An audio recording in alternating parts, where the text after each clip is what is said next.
हमारे देश के इतिहास के पन्नों में भारत के सैकड़ों किले का जिक्र है, जो यहाँ की शक्ति का प्रतीक है और राज्यों का रक्षक रहा है। इन्हीं में से एक मिर्जापुर जिले का चुनार फोर्ट भी है।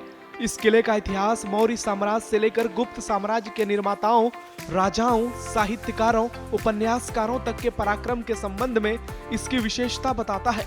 खास बात यह है कि हिंदी साहित्य के प्रेमी चुनार के किले को तिलिस्म किले के रूप में जानते हैं, क्योंकि महान साहित्यकार देवकीनंदन खत्री इस किले की महिमा से इतने अधिक प्रभावित हुए कि उन्होंने हिंदी साहित्य के पहले उपन्यास चंद्रकांता का केंद्र बिंदु चुनार किले को रख दिया। यह ऐतिहासिक किला भारत के गौरवशाली इतिहास की शानदार स्थापत्य भव्यता को प्रस्तुत करता है। दोस्तों, चुनार किला का निर्माण उज्जैन के तत्कालीन राजा विक्रमादित्य ने अपना राजपाट छोड़कर साधना में लीन राजा भर्तृहरि के लिए पूर्व वाहिनी गंगा घाट पर 56 ईस्वी पूर्व में कराया था।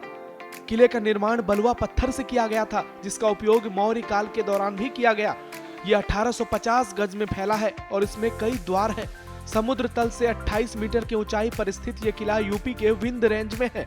चुनार किले का निर्माण सबसे पहले राजा सहदेव ने 1029 ईस्वी में करवाया था, लेकिन आज चुनार किले में जो भी दिखता है वो अकबर के शासनकाल में बनाया गया, जिसके बाद भी अलग अलग शासकों द्वारा इसमें परिवर्तन किया गया। मुगल वंश के शासन के बाद 1772 में ब्रिटिश ईस्ट इंडिया कंपनी ने इस पर कब्जा कर लिया और 1791 में यह अवैध यूरोपीय बटालियन का केंद्र बन गया। भारत की आजादी तक अंग्रेजों ने अपने हथियारों को सुरक्षित रखने के लिए किले को गोदाम के रूप में इस्तेमाल किया। समय समय पर इस किले पर शासन करने वाले राजाओं ने इसके रूप स्वरूप को अपने अनुसार बदला है और यही कारण है कि चुनार का किला तमाम शासकों के शक्तिशाली समन्वय और युद्ध से होकर गुजरा। कहा जाता है कि किले की दीवारें अभेद्य है और इसमें कई ऐसे रहस्य हैं जिससे लोग सदियों से अनजान हैं। लोग जैसे ही किले के अंदर जाते हैं तो उनको एक अलग ही तिलिस्मी शक्ति महसूस होती है। यह स्थान विंध्य पहाड़ियों से घिरा है। बारिश के मौसम में यह जगह किसी जन्नत से कम नहीं लगती।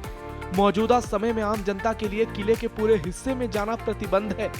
किले में पानी की आपूर्ति करने के लिए प्राचीन विधि अपनाई गई है। पंचक्की की तरह एक नाली से पूरे किले में पानी का प्रयोग किया जाता है।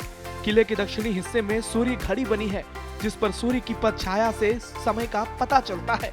इस किले का आकार भगवान विष्णु के चरण की आकृति का है।